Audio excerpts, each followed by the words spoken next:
Welcome to Daily Wisdom, Walking the Path with the Buddha, a podcast shared by David Roylance. This podcast is dedicated to guiding you to completely eliminate the discontent mind and the suffering it causes by attaining enlightenment.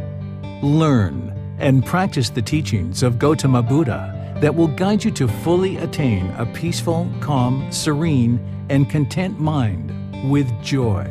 To support this podcast, visit patreon.com/support Buddha or visit buddhadailywisdom.com, where you will discover a full range of courses, retreats, and online learning resources to assist you on the path to enlightenment.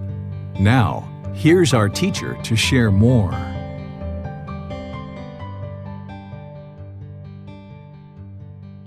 Sawadee Kap. Hello and welcome to Daily Wisdom, Walking the Path with the Buddha. Today is our group learning program. We're studying Chapter 11 in the book titled Developing a Life Practice, The Path That Leads to Enlightenment. This chapter is all about meditation and developing your practice. This is where I share the 4 types of meditations that are taught to move the mind to enlightenment. There's 2 primary forms of meditation that every student who's interested in getting to enlightenment, we need to learn, develop, and practice and ultimately master in order to get to enlightenment itself. And then there's 2 specialized meditations that not everybody is going to need to necessarily learn and understand, but they're there for you in the situation that you might need them. So today, I'm going to be going through all 4 of these types of meditations, helping you to understand what they are, how to use them, and what you're needing to accomplish when you're actually doing these meditations. Because it's one thing to understand how to actually do a meditation, but it's another thing to understand why are you doing that meditation and what is it that you're looking to accomplish while you're actually doing that meditation. So because it's so important to understand those things, I devoted an entire chapter to understanding meditation and developing your practice. And now is an opportunity for you to learn that same content in person in an online class and ask any questions that you might have related to developing your practice. Because there are certain things in the chapter that I would have shared that I explained in the actual chapter, and then there are certain things that I explained in class, and these things do have some overlap, but there are certain things in the chapter that I explained that aren't explained in the class, and there are certain things in the class that aren't explained in the book. So by having the ability to learn and read chapter 11 in the book, as well as learning in class, this will fully inform your practice. And then you can ask questions in class, you can ask questions in the Facebook group, you can send private messages, and you can even schedule personal guidance sessions as you're developing your practice, because you're going to need to gradually develop your practice. So let's go ahead and look at what I had to share with you today in terms of learning Chapter 11 from this book. So the first thing to do in terms of sharing with you about meditation is to make sure that we're talking about the same thing. So one of the things that I do in each one of these chapters is I oftentimes will share definitions at the very beginning of a chapter. Because of the universal truth of impermanence, the way that you might understand meditation and the way that I'm teaching meditation are oftentimes very different. There can be some similarities, but they're oftentimes very different. So I'm never interested in assuming that the reader of the book or a student who's in my class has the same understanding of words that I use. So therefore, at the beginning of a chapter and oftentimes at the beginning of a class, I will just define what it is that I'm actually teaching. So here at the beginning of this chapter and at the beginning of our class, I'd like to just define what I mean when I use the word meditation. Meditation is a technique to actively train the mind during dedicated, independent, purposeful training sessions to eliminate and or cultivate various qualities of mind in the positions of seated, lying, standing, or walking. It's an active, dedicated, purposeful training session. You're eliminating either unwholesome qualities in the mind, like craving and anger, or other unwholesome qualities of mind, and you're cultivating certain wholesome qualities like mindfulness or concentration, things like this, loving kindness or compassion. These are all wholesome qualities that might be cultivated as part of your meditation practice. So it's a dedicated, purposeful, independent training session. And you're either going to be using the seated, lying, standing, or walking positions. These are the 4 positions that the Buddha taught, because you can't permanently use just one position. The body's going to change, situations are going to change, you're going to need one position versus another. And I'll share with you how I use those different positions to help you develop your practice. It's important to understand that meditation is not exercising, walking the dog, gardening, driving, or some of these other things. While these things may be beneficial for your life and really helpful in certain situations, they're not meditation. Because if I was describing meditation and you thought that, okay, yes, I need to meditate, and exercising, walking the dog, gardening, driving, these things are meditation, and you never actually did this active, dedicated, independent, purposeful training session to eliminate or cultivate various qualities of mind, then you're not going to actually be able to move the mind to enlightenment. If what you did was just exercise, walk the dog, garden, driving, etc. You need this other activity that is dedicated, independent, and purposeful to eliminate certain unwholesome qualities and cultivate wholesome qualities. And I'm going to be sharing with you guys those details as we progress today. So you might decide to do things like exercising, walking the dog, gardening, driving, or other things like this, but you shouldn't consider those meditation. When you're walking the dog and you're outside looking at the trees, you're enjoying the sunshine, you're breathing in the fresh air, you're maybe conversating with your neighbors and things like this, and you're having a wonderful time while you're doing that. Or if you're exercising the physical body and focused on improving the health of the physical body. And there are benefits to the mind in all of these different activities that you might be involved in, but it's not this dedicated, active, purposeful training session. You're gardening or you're driving. That's the activity that you're doing. As you develop your meditation practice, it's important to have a meditation teacher. Everyone's going to need a teacher in order to learn and progress to enlightenment. And having a teacher is very, very helpful, very, very important. You wouldn't be able to get to enlightenment and develop your practice without a teacher. If you think about everything and anything that you've ever truly done and became very proficient at in your life, you've had a teacher, whether it was reading, writing, speaking, whether it was just learning how to put on your shoes, learning how to get dressed, learning how to brush your teeth. If you learned dance, or if you learned computers, or if you learned any other activity, you had a teacher to help you with that. So awakening the mind to enlightenment, you're going to need a teacher, because there are certain things that you're going to encounter along the way in your journey to enlightenment and practicing meditation that you're going to need to reach out and ask for support and ask for help. There's going to be certain things that you're experiencing and you're not quite sure if it's normal or not. And you're going to need to reach out to somebody and say, hey, this is what I'm experiencing. Is this something that I should be experiencing? Is this normal? Is this the way that I should be meditating? And reaching out to a teacher, and if all you hear from your teacher is, yep, that's completely normal, keep going. That can help build your confidence.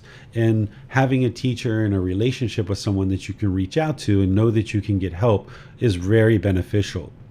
There's a few students actually, but one particular student that I remember and keep in mind because of this individual contacting me after they had tried to do meditation on their own for about 2 years by just watching YouTube videos. And when they were watching these YouTube videos over the period of 2 years, they didn't realize it, but their mind was slowly degrading more and more. It wasn't improving, it was actually degrading. They didn't have anybody to reach out to and get help. This person was a practicing physician, they were a doctor, and ultimately they got to a point where their mind was in such a degraded condition, they could no longer see patients, they were highly depressed, their personal and professional relationships were falling apart. They developed what we might call OCD, where they have repetitive thoughts over and over and over again. And they eventually got in touch with me and were seeking help and guidance, and it's very challenging to help somebody in that situation. Had they just known early on that they were going to need a teacher and to ensure that they had a teacher as they were developing their practice, they could have avoided all of that. Because in the first couple of months or first couple of weeks, as they started experiencing difficulties, they could have reached out to somebody and got help rather than go 2 years without trying to receive help. And then once they did actually reach out to someone for help, their condition of their mind was so degraded. There's so much difficulty in trying to help that person to actually improve in terms of the work that they have to do, because their mind is so obsessed now and has such repetitive thoughts that they just ask the same question over and over and over again 30, 40, 50 times, even though the answer has been provided to them and they've been assisted in how to develop their practice. Their mind is having a lot of difficulties processing that guidance. So it's important to be sure that you always have a teacher and someone that you can reach out to. Not that you have to constantly be in touch with that person, but just somebody that you know that you can reach out to and get guidance as you need that. There's these 4 positions that the Buddha shared to help us in meditation: seated, lying, standing, and walking. I use these different positions for different reasons and at different times, and I'll share that with you today. But remember, it's learn, reflect, and practice so that you can see the truth for yourself. So I will teach you so that you can learn what these positions are and how to actually use them in terms of the way that I use them. But then you should reflect on that, and then you should practice and see what works best for you. Rather than just believing what I share is the truth, instead learn what I'm sharing, understand why and how I use these different positions, and then practice for yourself and see what works best for you in various situations. So for example, the seated position. This is kind of my go-to position. This is the one that I use most frequently because it's readily accessible. You can sit in a chair, you can sit on the floor. This morning here in the hotel room, I just sat on the edge of the bed meditating. You can pretty much sit just about anywhere. Seated is really helpful. This is where people will typically learn in the seated position, and it's kind of like the primary go-to position that most people will tend to use.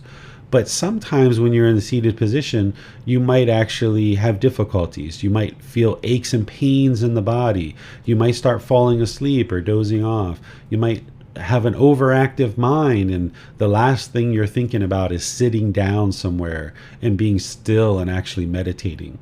So that's where these other positions can come in to help you. So lying position is where you just lie flat on the floor or on a bed or something like this, and this can be really helpful for you. I've used it in situations where I've had back pain in the seated position or hip pain that I couldn't adjust the body and resolve. So I just laid down flat on the floor and I was able to actually continue to meditate. Because what you do with the mind between seated and lying is exactly the same. It's just you're changing the position of the body to get it comfortable so that you're not feeling pain, for example. I've also used lying position in a situation where I had been injured. This physical body was injured in a motorbike accident. I was hooked up to an IV. There was no way for me to even sit because the leg had been pretty much crushed by a motorbike. So I was lying in a hospital bed and I was able to still meditate, even with the IV hooked up and even with the leg fairly injured. So you can use lying position in all of those situations. You can even use it as your go-to position if you like that. The one thing to consider, though, is that in the lying position, the mind has a tendency to fall asleep. So you need to make sure you're attentive and alert and active in your meditation. Because remember, it's an active, dedicated, independent, purposeful training session. So if you're regularly dozing off, there's ways to address that, which we're going to talk about today. But just be aware that in the lying position, there's a tendency for the mind to fall asleep. Standing position can help you with that, as well as walking. So if you're noticing either in the seated or lying positions that the mind's tending to doze off and fall asleep, you might use the standing position where you just stand up with your arms along your sides, or maybe you clasp the wrists in front of you or clasp the wrists behind you. It's not about doing it exactly the same way all the time or exactly the same as other people, but by just standing up, you can keep the mind attentive and alert and active during your meditation session. Also, if you're having difficulties with pain, either seated or lying, you can do standing position as a way to address any discomfort in the physical body.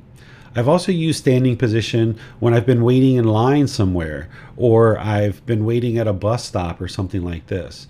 These weren't my dedicated, purposeful training sessions in terms of 2 to 3 sessions for 30 minutes or longer. But if I just needed kind of a 3 minute, 5 minute, 10 minute little top up meditation outside of my regular practice of 2 to 3 meditations a day, I might do a little 3 minute, 5 minute, 10 minute meditation here or there as I'm standing and waiting for something.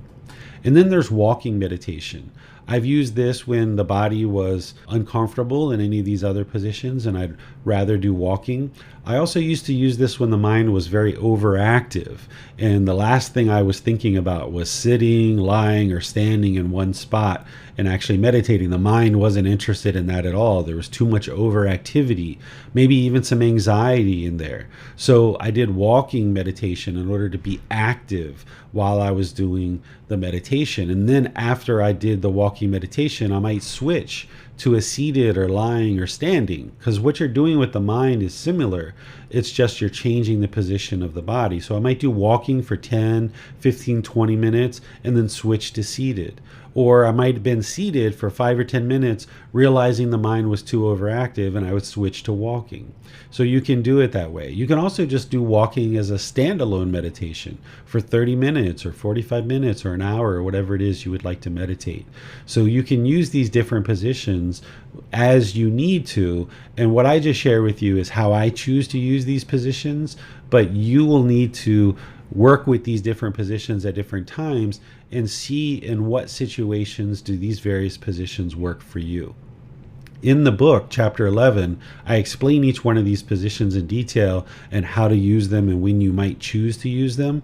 And then I just provided that for you here as well. So in terms of these basics of meditation, let me just pause here and see what questions you guys might have before we move into some deeper understanding of the various meditations that you're going to need to progress on this path to enlightenment. The way that you ask questions is put that into Facebook, YouTube, or Zoom. The moderators will see that and be sure your question gets asked during the class. If you're in Zoom, you can electronically raise your hand and ask any questions or follow-up questions directly. Yes, sir. A question came to the mind while you were talking about the different positions of meditation. If the mind tends to, as you said, fall asleep, if one has an overactive mind, could lying position be used to then bring the mind to a calmer state and then switch position to either seated, standing, or walking? Yes, you can, because if the mind is uncomfortable seated in the seated position, or it's uncomfortable in the lying position, then it means it needs to get comfortable in the seated or lying position, because the mind is discontent when it's being asked to be in just one position. But there are situations where it's kind of better to kind of do some walking where you're actively using the body and then switch to a seated or lying, where just going right into seated or lying with an overactive mind, the mind might be so resistant to that position that it just wants to run or fight you. That's typically what the mind does when you're first starting out your meditation practice. It usually wants to either run or fight. It doesn't usually want to actually meditate. The mind is kind of like this wild animal that wants to run around the forest, and when the wild animal trainer walks into the forest, all the animals run and scatter. That's what your mind kind of does when you're like, okay, I would like to meditate. Your mind's like, nah, be on Facebook and kind of scroll through the news feed a little bit. Let's watch some more TV. Let's go have some fun. Let me call my friend. There's always going to be something else the mind typically will want to do when you're like, let's meditate. And then if you give in to that, then that's where the discipline and the complacency aren't there. Or, your mind might be complacent. There's no discipline there. So as you're first getting started, you need to build in that discipline, eradicate complacency, realize that you're training this wild animal, and you're that wild animal trainer that needs to come in and kind of decide what's best in any given situation. In some situations, you might choose to walk first and then switch to seated, or you might choose to just do walking. In other situations where the mind's kind of teetering and you're like, oh, maybe I can do some seated or lying here, you might try to do that. So there's not a one size fits all. And this is where you have to practice and see what's working best for you in any given situation, and then not cling to any particular position or hold on to it, and have the freedom to change as you need to as your practice develops. Thank you, sir. You're welcome.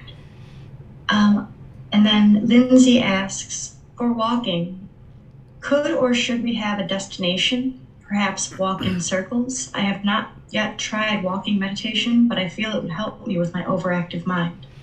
Yeah, so I teach it as walking in a counterclockwise circle direction. I have a video on our YouTube channel where I taught this. It's about a 12 or 15-minute video.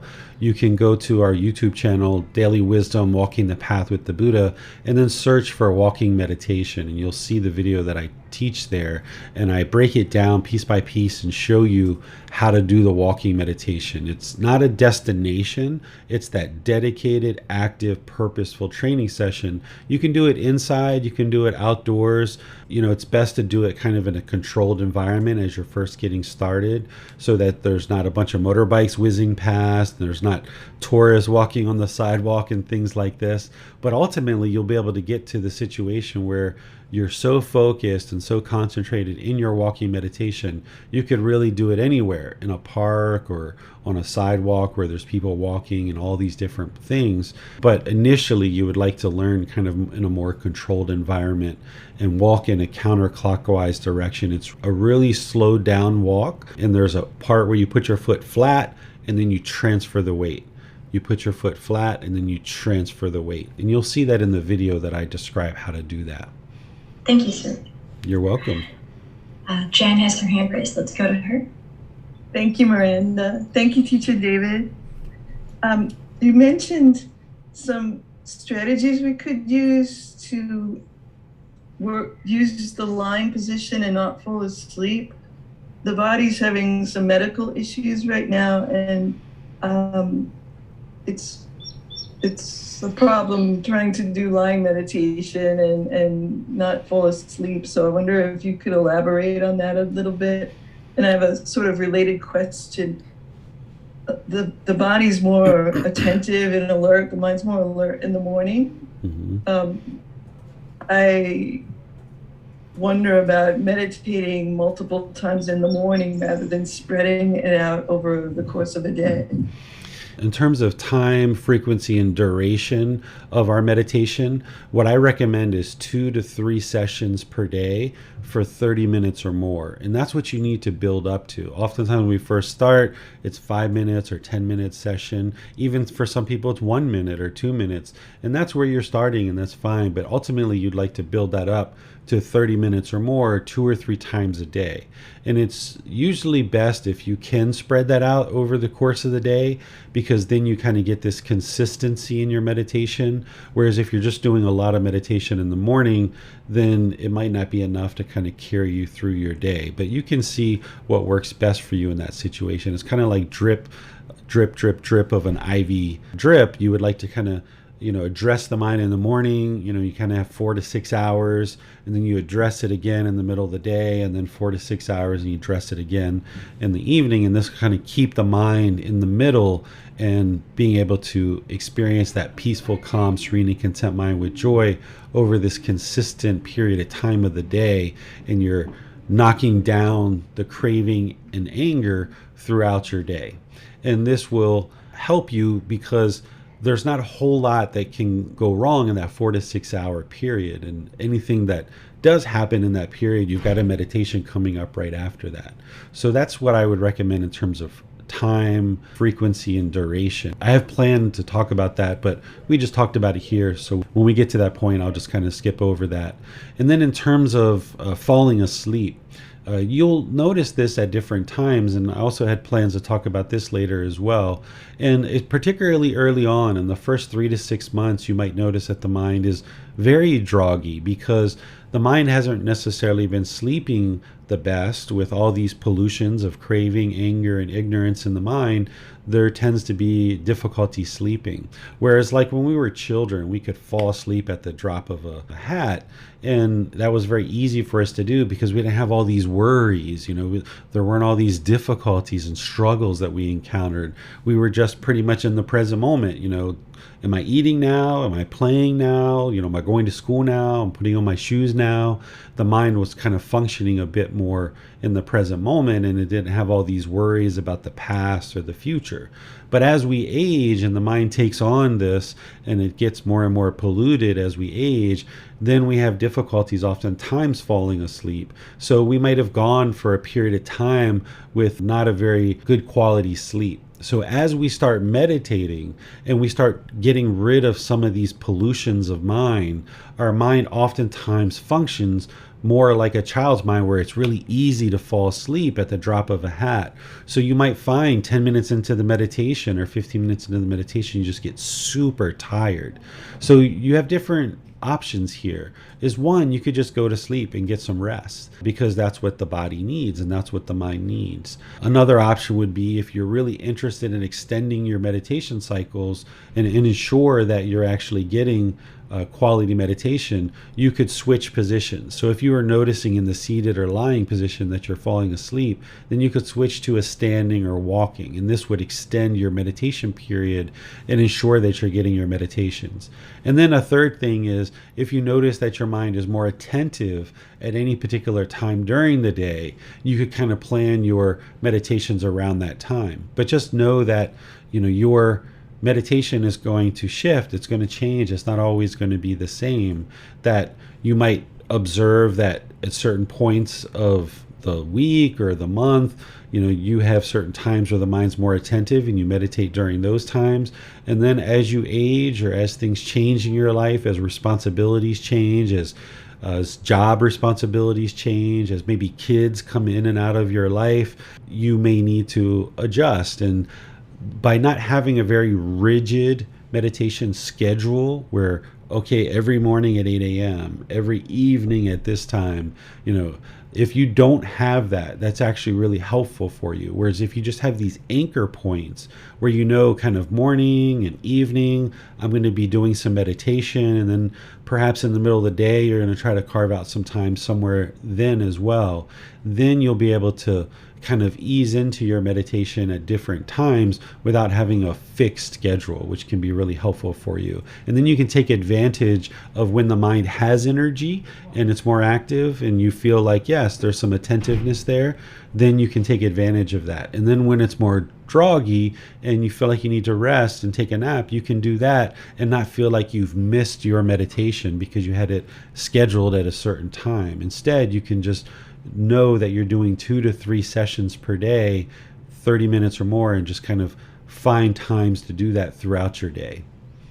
Thank you, Teacher David. You're welcome. It does not appear there are any other questions at this time, sir. All right, so let's move on to the next thing that I plan to share with you guys. So let's talk about starting and conducting your meditation session.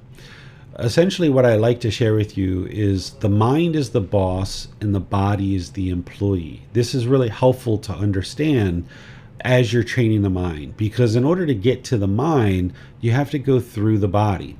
So you have to go through the employee to get to the boss. So you would like the body to be comfortable, not luxurious and not painful. If the body was too luxurious, it's not going to want to take you to go see the boss.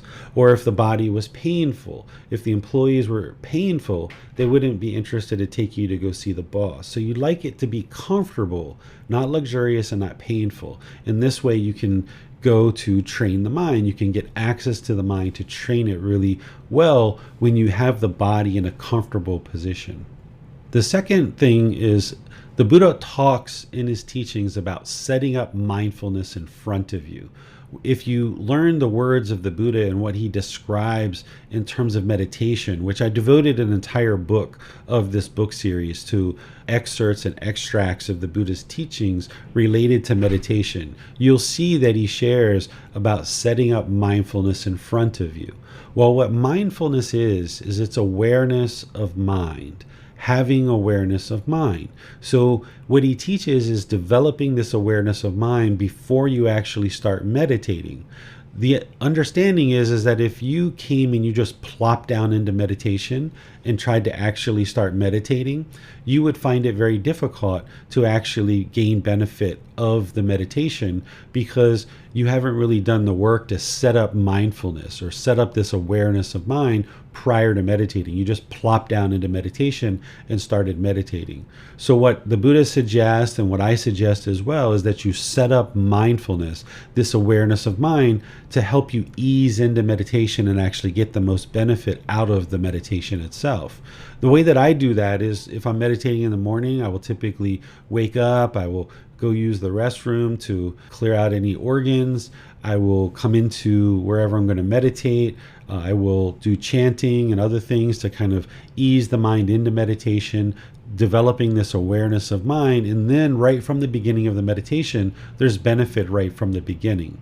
Rather than 5-10 minutes into the meditation, this is where the benefit kicks in. Right away from the very beginning, you can start getting benefit because there's been this setting up of mindfulness before actually meditating. Some people like to do a little stretching of the body. Some people like to do some prayer, some other things like this. It's totally up to you. The Buddha didn't explain necessarily how to set up mindfulness in front of you before you actually meditate, or at least we don't have that in the original source teachings. He might have described it during his lifetime, but what we actually still have access to, we don't see anywhere in there that he explains what to actually do. But what I observed is that by making sure the body's comfortable and by doing a little bit of chanting to ease the mind into meditation, this brings awareness of mind and awareness of breath prior to actually meditating.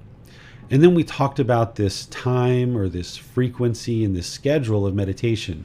When Jan asked her question, is that there should be these 2 to 3 sessions per day of 30 minutes or more. And this would be very wise for you to set up a schedule like this. The Buddha actually meditated morning, midday, and evening. But it wasn't a fixed, rigid schedule because he didn't have a watch, right? There weren't watches 2,500 years ago. There was just general idea of what time it was based on where the sun was or where the moon was. That's how they basically told time. They had a general idea of what time it was, but there wasn't this fixed, rigid time. So if somebody tells you that you have to meditate at 3:30 in the morning every day, or you have to meditate at 9 p.m. every day, the Buddha didn't do that because he didn't have an actual timepiece to keep track of time that closely. So if you have these anchor points of 2 to 3 times per day, and you generally work towards those, then that will be really helpful for you. If you're meditating prior to bed or prior to sleep, don't wait for the mind to be sleepy before you meditate. Because remember, it's an active, dedicated, purposeful training session. So you would like your mind to be attentive and alert during the meditation. So if you're waiting to get tired before you meditate in the evenings, your mind isn't going to be as attentive and alert and be able to do the work that you need to do in order to actually train the mind and awaken it. So if you're noticing 30 minutes prior or an hour prior, if you can start becoming aware of what's going on in the mind and the body prior to getting sleepy, and you can start meditating 30 minutes or an hour before the mind is sleepy, that would be ideal. If you're observing sleepiness during the meditation, as we talked, you can switch positions to either standing or walking position, or you can just get some sleep, you can get some rest, and you can also be attentive to what times of day you tend to be more attentive and alert, and that's going to shift and change. So if you have just finished your breakfast and you have a little bit of time and you realize the mind's pretty attentive, go ahead and get some meditation. Or in the middle of the day or in the evening, maybe you notice like, oh wow, the mind seems pretty attentive. Let me get some meditation going here. go ahead and do that. You don't have to have this set, rigid schedule of when to meditate, because you're not going to be able to stick to that permanently anyway. So if you have a general idea of when you might meditate, that would be ideal, because then you're not clinging or attached to any specific schedule. Because as soon as you put down in writing that you're going to meditate every morning at 8 a.m., you might be able to do that for a period of time, but it's not going to be permanent because of impermanence. And when you start missing that 8 a.m. schedule, you might experience some discontentedness if there's craving, desire, attachment there. But if you have this idea that I would generally like to meditate in the morning, in the middle of the day, and in the evening, and then you just kind of gradually find times and be dedicated and determined to do that, then you can make sure that you're meditating when you need to meditate. As you're meditating, you might experience physical sensations during the meditation, whether it's actually itching of the body, or you might notice if there's an insect around and starts crawling on your head or in your ear, if you have a fly or a mosquito or something like this. These physical sensations of itching are very normal, particularly as you're getting started with your meditation. If you need to itch, just go ahead and itch. There's no requirement that the body stay perfectly still during your meditation. If you need to shift or move in order to get the body more comfortable, go ahead and do that. If you have certain physical sensations where you need to itch, you can go ahead and do that as well. But what I would encourage you to do is, if you notice that little bit of an itch in the body, is try to go extended periods of time where you don't itch.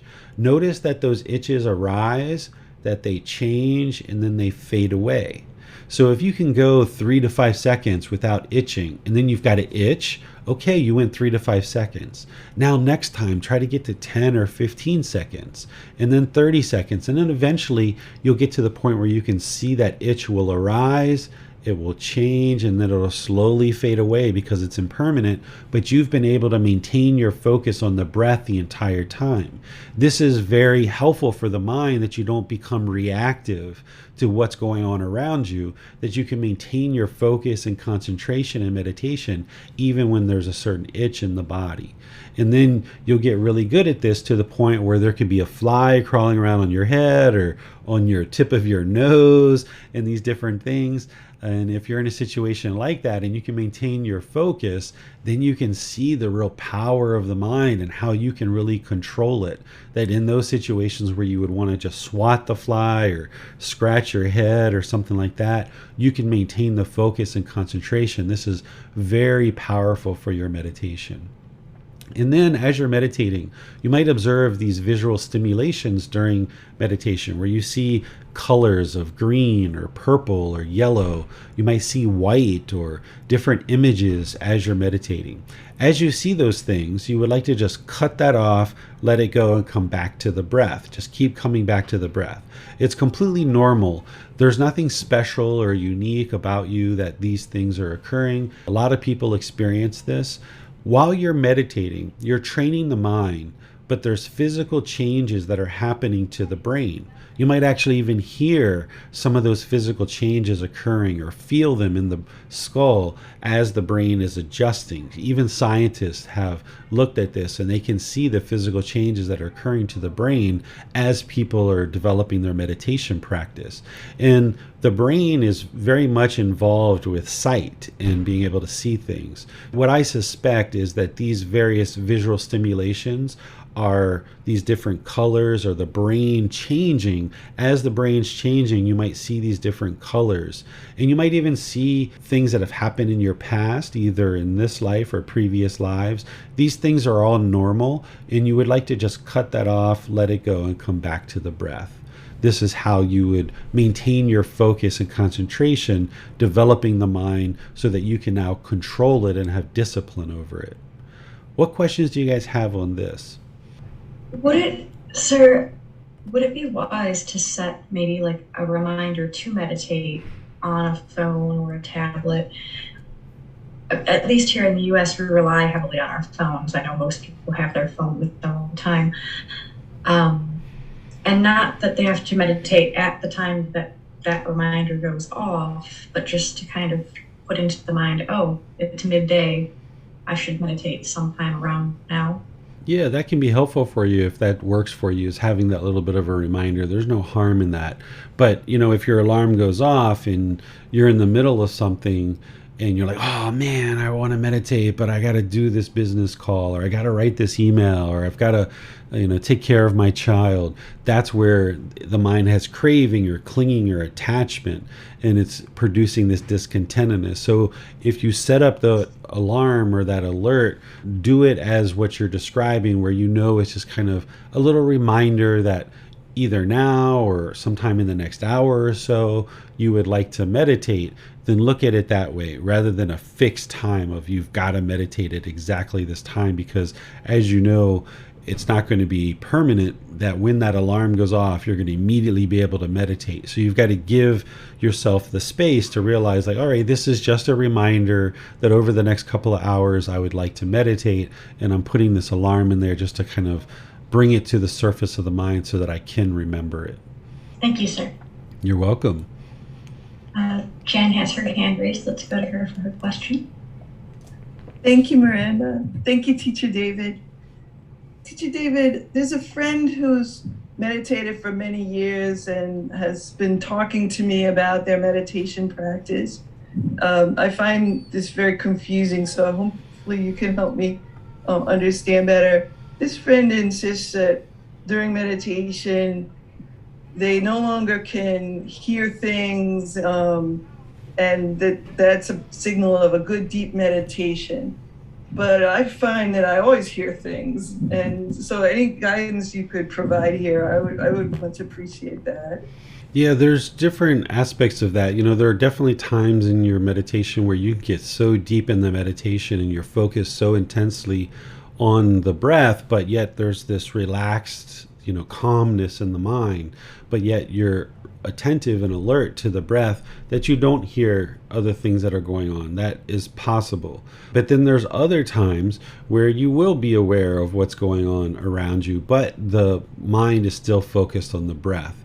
Because there's not just one permanent fixed thing that's going to occur in meditation. And if we crave that permanence of blocking out all the sound and all you ever should focus on is the breath, and that's the way it's absolutely got to happen, then that's craving permanence, and that doesn't exist.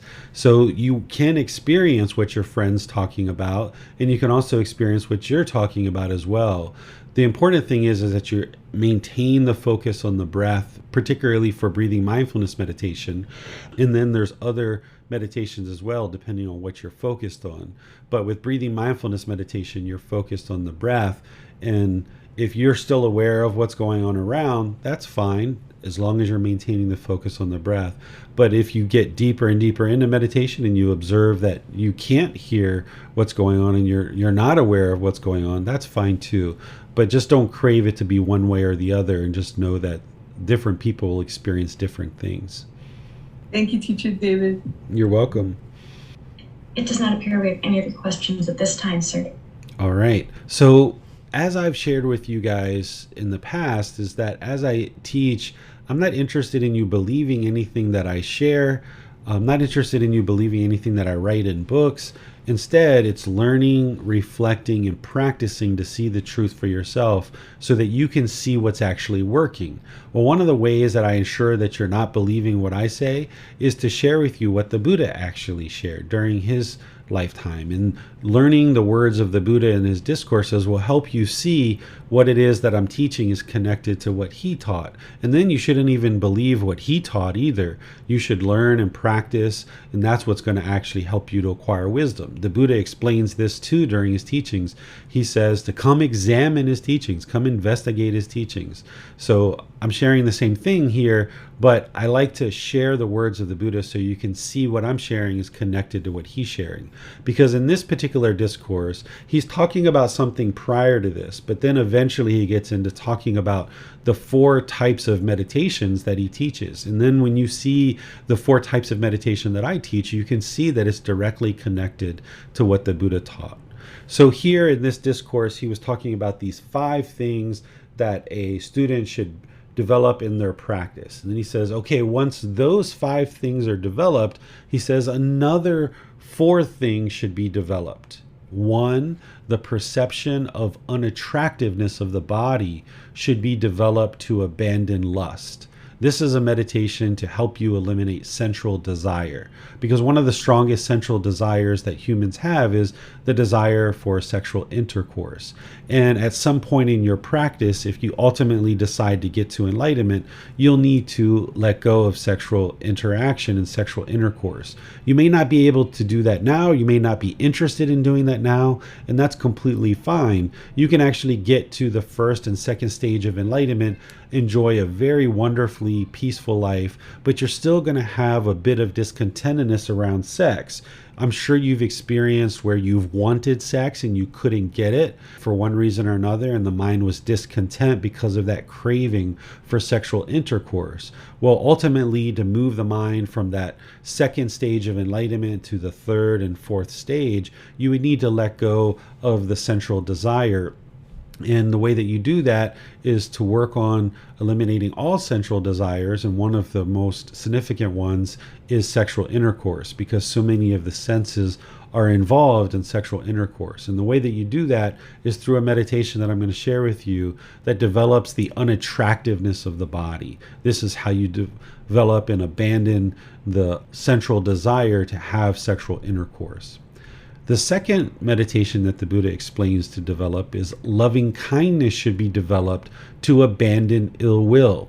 This is that second poison, or that fifth fetter that is a pollution of mind, that anger, hatred, ill will, that bitterness, that hostility, that aggression that comes oftentimes in our intentions, speech, and actions. So you need to abandon that in order to purify the mind and get to enlightenment. And it's loving kindness meditation and practicing loving kindness in daily life that will allow you to abandon the anger, the hatred, and the ill will. And you can see the Buddha's words here and in other places where he's describing to do that. The third meditation that he's talking about here is mindfulness of breathing, or breathing mindfulness meditation should be developed to cut off thoughts. So you're never going to eliminate thoughts as long as this body and this mind are together and alive. There's going to be thoughts. The cutting off of thoughts is training the mind to easily let them go. So in daily life, if you're having unwholesome thoughts arise, you would like to be able to let those go and move on with your day. So you're not going to be able to do that unless you're practicing breathing mindfulness meditation and developing the ability for the mind to easily let go, or as the Buddha says, cut off thoughts. So this is why in breathing mindfulness meditation, you focus on the breath, and when the mind moves off the breath, you cut that off and let it go and come back to the breath. You're not trying to eliminate thoughts. Even an enlightened being is going to have thoughts during meditation and during daily life as well. But in the meditation, you're training the mind to easily let go, so that then in daily life, you'll be able to easily let go of any unwholesome thoughts that arise. We'll talk about this some more as we progress today. And then the fourth one that he talks about here is, he says, the perception of impermanence should be developed to eradicate the conceit I am. When one perceives impermanence, the perception of non-self is stabilized. One who perceives non-self eradicates the conceit I am, which is nibbana, or enlightenment, in this very life. So as long as there's not the understanding of impermanence, as long as the mind is craving permanence, then there's going to be this perception that this body and this mind is who you are as a person. The realization of non-self can't happen until you deeply understand impermanence and you realize that this physical body and this mind is not you. And then to eradicate conceits or arrogance or pride, judging, measuring, and comparing others, you need to also be able to let go of this conceit or this arrogance of I am. I am a Buddhist teacher. I am a American citizen. I live in Thailand. I am a father. All these I am. You need to understand that you may do these things, but that's not who you are as a person. As long as you hold on to this I am, then there's the tendency for this arrogance or this ego to wrap around that and now project that into the world, thinking that that's who you are. So there's a way to eradicate this self or this conceit of I am, where the mind is falsely believing that there is a self. The mind is mistakenly understanding that this physical body or this mind is the self, but it's not. The physical body and the mind is impermanent. There is no permanent self. There is no self. So there's a meditation to help you be able to accomplish that. The 4 different types of meditations that I just described, remember, meditation is a dedicated, purposeful, independent training session where you're either eliminating unwholesome qualities or you're cultivating wholesome qualities. So here, what I've done for you is I've now taken those 4 types of meditations that the Buddha shares, and I'm showing you exactly what you're eliminating from the mind as an unwholesome quality, and I'm showing you exactly what you're cultivating as a wholesome quality. This is the why of meditation. This is why you're actually doing it, because you're trying to eliminate discontentedness where the mind is shaken up, it's unstable, it's uncalm, it's unsteady. You're trying to get to this awakened mental state where the mind is peaceful, calm, serene, and content with joy. So you need to eradicate the pollutions of mind. So in breathing mindfulness meditation, the pollution that you're eradicating, the unwholesome quality that you're eliminating, is craving, desire, attachment, where the mind is holding on, it's longing, it's yearning, it's chasing after the objects of its affection. It doesn't want to focus on the breath. The mind wants to be over here, and it wants to be over there, and it wants to be over here. So when the mind's moving off the breath, you're cutting that off and letting it go and coming back to the breath. You're gaining this inner discipline of the mind, eradicating craving, desire, attachment. And you're cultivating mindfulness and concentration. Mindfulness is awareness of mind, that when you're focused on the breath, the mind is aware it's on the breath. And when the mind is off the breath, the mind is aware it's off the breath. And then you cut that off and let it go and come back to the breath. So you're developing this awareness of mind in meditation, which then helps you in daily life. Because in order to purify the mind, it's a full-time job, not just in meditation, but outside as well. So when you're walking down the street and you have that unwholesome thought arise, if you have mindfulness or awareness of mind, then you're aware that that unwholesome thought is there, and you can cut it off and let it go while you're walking down the street. Or if you're having a certain wholesome thought as you're walking down the street, then the mind can be aware of that, and you can support that, encourage that, don't allow it to fade. So in meditation, you're developing awareness of mind or mindfulness, so that now the mind can then be aware of the unwholesome qualities and the wholesome qualities that are there, so that you can eradicate and eliminate the unwholesome and arise the wholesome and support that. And then you're also developing concentration or singleness of mind in your meditation by focusing on the breath. By focusing on a single object like the breath, you're developing singleness of mind, where you can just do one thing at a time with focus and clarity. And while you're doing that in meditation and you're exercising the mind in this way, then in daily life, you can use that focus and concentration to your benefit, whether it's in personal or professional relationships or certain tasks or activities that you're doing in your personal or professional life. You can maintain focus and concentration, just doing one thing at a time, not allowing the mind to rapidly cycle from one thing to the next, to the next, to the next. This is where overactivity of the mind comes in. This is where you might feel like you lack attention or you lack patience, where you can't be patient because the mind always wants to go, go, go, go, go, go, go. That is because we've trained our mind to rapidly cycle from thing to thing to thing to thing. But if you train your mind to have concentration or singleness of mind in meditation, focusing just on the breath, and then you carry that with you throughout your day where you're only focused on one thing at a time, now more and more you're refining the mind to do that Initially, it can be a struggle, it can be difficult, but then the mind gets so used to functioning that way, it just always functions that way. It's not possible for it to actually do more than one thing at a time. And you'll find that you're more productive this way, because when you're trying to do 5, 6, 10 things at a time, and you're rapidly cycling from thing to thing to thing, you're making all kinds of mistakes, you're causing all kinds of difficulties that you have to circle back and clean up anyway. You think that you're actually creating more progress or more productivity in your life, but you're actually creating more difficulties because you're not able to bring the full wisdom of these teachings to practice something like right intention or right speech or right action in a way that is clean and pure so that it doesn't produce any unwholesome results. So as you are practicing meditation to develop mindfulness and concentration, then you carry that with you in your daily life. It's part of the Eightfold Path, and you'll need to practice that on a regular, consistent basis. Loving kindness meditation is to eliminate the anger, hatred, ill will, and all the lesser versions like frustration, irritation, annoyance, things like this. The bitterness, the hostility, the aggression. Because if the mind doesn't get the objects of its affection, it will oftentimes revert to this bitterness, this aggression, this hostility.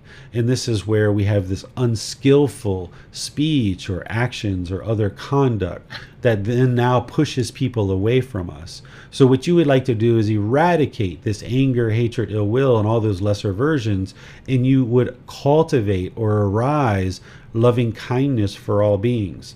Doing this in meditation, yes, but then carrying that with you in daily life, where now as you're outside interacting with people in your personal and professional relationships, that you have this genuine interest in seeing all beings be well. You have this active goodwill or this loving kindness towards all beings. And now through your intentions, your speech, and your actions, you're functioning in a way that is very loving and very kind.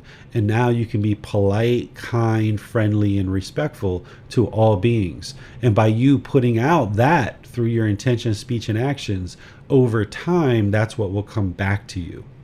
But as long as we're putting out anger, hatred, ill will, bitterness, aggression, hostility, that's what's going to come back to us. So the way that we clean up our mind and we clean up our life is by transforming our own mind by doing loving kindness meditation as part of our overall meditation practice. So these two types of meditations are needed by everyone who's on the path to enlightenment and is looking to improve the condition of their mind, eradicating craving, anger, and ignorance. These are the three poisons that the mind is plagued with and polluted with that is keeping it trapped in the unenlightened state.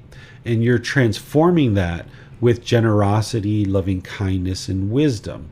In these two meditations, breathing mindfulness meditation is addressing the craving, loving kindness meditation is addressing the anger, and then you're not believing the teachings, you're learning, reflecting, and practicing, and that's what's helping you to acquire wisdom and cultivate the wisdom of how to eliminate craving and anger, for example.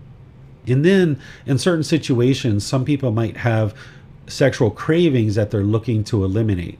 If someone has multiple partners and now they're understanding they need to bring that down to one partner, and that's what would be wise for them in terms of practicing the 5 precepts, ensuring that they're not causing harm, and that's what they would like to do, you might need to use this meditation to gradually eliminate sexual cravings and bring that down and temper it to the point where you can be content and peaceful with just one partner.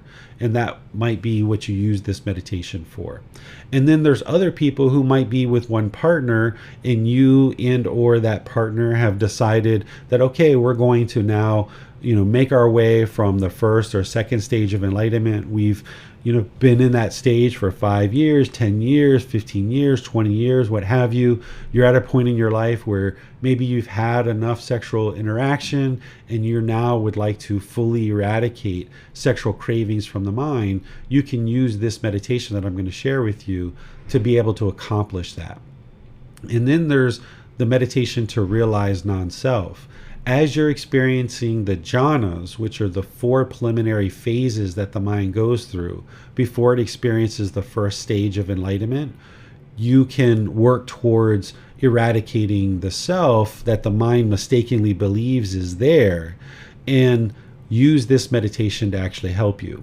Initially, you're going to be working to put together and understand the three universal truths, the Four Noble Truths, the Eightfold Path, the 5 precepts, developing your meditation practice, and all these other things. And as this is starting to gel and start to come together, and you're starting to observe the improvement to the condition of the mind, your life, you're starting to experience the qualities of mind that the Buddha talks about in the jhanas, or these preliminary phases, then that's the point where you should start looking at perhaps getting guidance on this meditation to realize non-self. And that would be an appropriate time to help you with that. So let's go through and look at some of the words of the Buddha related to meditation, and specifically breathing mindfulness meditation. This first little excerpt that I pulled out is, "A pot without a stand is easy to tip over." He says this in his teachings. The pot is the mind. The stand is your meditation practice. And if your meditation practice is either non-existent or not really consistent, then your stand isn't very strong. It's not very stable. It's not very wide. So it's easy to tip over the pot. It's easy for the mind to become discontent and shaken up if there's not a solid stand there. So developing your meditation practice is to develop this solid stand that the pot can now sit on. And now it's much harder to tip over the pot because there's a nice solid stand. But a pot without a stand is easy to tip over. So if you are not developing your meditation practice, that's the reason why your mind is experiencing anger, sadness, frustration, irritation, annoyance, guilt, shame, fear, boredom, loneliness, shyness, resentment, jealousy, any kind of displeasure, despair, uncomfortableness, dissatisfaction. All of these feelings and others are because the mind is just not trained. And it's your meditation practice, along with other steps on the Eightfold Path, that is going to train the mind so that you have this nice stable stand, and now the mind won't tip over and become discontent as you get closer and closer to enlightenment. The Buddha points to breathing mindfulness meditation at multiple points in his teachings, and explaining how important this was for his practice to get to enlightenment. Therefore, it's going to be very important for your practice to get to enlightenment as well. Remember, a Buddha is declaring the path to enlightenment. They discovered the path themselves. They are the originator, the discoverer of the path. The Buddha explains this in his teachings, that he discovered this path, and that he's explaining through his 45 years of teaching of what it took for him to get to enlightenment, so that then others who are interested in experiencing this peaceful, calm, serene, and content mind with joy will know how to do that. So he's explaining breathing mindfulness meditation as being a very important aspect of his practice that led to enlightenment. So therefore, you're going to find that it's very important for your practice as well. It's titled Mindfulness of Breathing Leads Exclusively to Enlightenment. Monks, there is one thing that, when developed and cultivated, leads exclusively to liberation, to freedom from strong feelings, to elimination, to peace, to direct knowledge or experience, to enlightenment, to nibbana. What is that one thing? Mindfulness of breathing, or breathing mindfulness meditation. That is that one thing that, when developed and cultivated, leads exclusively to liberation, to freedom from strong feelings, to elimination, to peace, to direct knowledge or experience, to enlightenment, to nibbana. So here the Buddha is pointing to breathing mindfulness meditation as being very, very important. He's not saying that's all you need to get to enlightenment. He's just saying how important it is. And notice that he uses this term direct knowledge or experience. That's the practice. You need to practice and get that experience of seeing for yourself that breathing mindfulness meditation eliminates craving, desire, attachment. It arises this mindfulness and concentration, and it's improving the condition of the mind. Breathing mindfulness meditation, the Buddha explains, as I just shared, that it leads exclusively to liberation, to freedom from strong feelings, to elimination, to peace, to direct knowledge, to enlightenment, to nibbana. So the way that you do this is you focus on the breath. You focus on the sound of the breath or the sensation of air moving into the nose over the skin. The breath is the central focus. This is the single object during breathing mindfulness meditation that you work to keep the mind focused on. But the mind is going to move off. And as it does, you just become aware of that sooner and sooner and sooner, and you make it more and more easy to cut it off and let it go. Initially, when you first start practicing, your mind might be wandering for 3 minutes, 5 minutes, 10 minutes, and you realize, oh my goodness, I'm meditating. What am I doing? Get back over here. Bring the mind over. And then you're focused on the breath for however long, and then the mind goes away again. And it might be a while before you notice that it's gone. That's completely normal. But as you develop your practice more and more over a consistent long-term period, with this mindfulness or awareness of mind, you become aware sooner and sooner that the mind is moved off the breath, so that then you can cut it off and let it go and bring the mind back to the breath. The goal isn't to eliminate your thoughts. You're not going to ever be able to do that as long as this body and this mind is together. But what you're trying to do in meditation is observe that the mind's off the breath sooner and sooner, and more easily let go. And that's going to take quite a while. Remember, it took you many, many years to learn how to read, write, and understand the English language.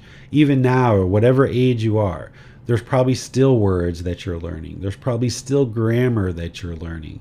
After all these years, you're still learning the English language, for example. You haven't mastered the English language necessarily. So oftentimes there's this expectation or this pressure you put on yourself to master meditation in the first day or the first week or the first month.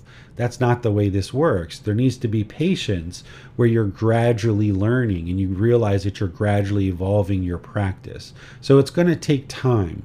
So as you gradually train and you gradually practice, you'll see this gradual progress where the mind will come into the present moment, being able to focus on the breath more and more, and you'll develop right mindfulness or awareness of mind.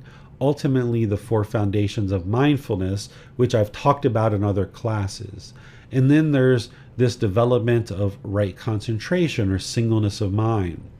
And the mind can be trained to let go of thoughts, eliminating craving, desire, attachment.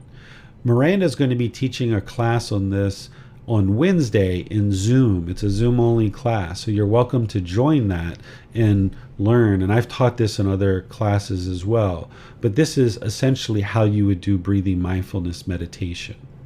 What questions do you guys have on this style of meditation? You can put those into Facebook, YouTube, or Zoom, or you can electronically raise your hand in Zoom and ask any questions that you like. It does not appear. Oh, Rick raised his hand. Let's go to him for his questions, sir. Thank you, Miranda, and thank you, Teacher David. I just wanted to clarify, it sounds like breathing mindfulness meditation is the most important. And yet we also learned that there are 3 other forms that at least the Buddha taught and that you also teach, which are loving kindness meditation, I don't remember if you said the disgustingness of the body, but the unpleasant aspects of the body for sexual craving, and the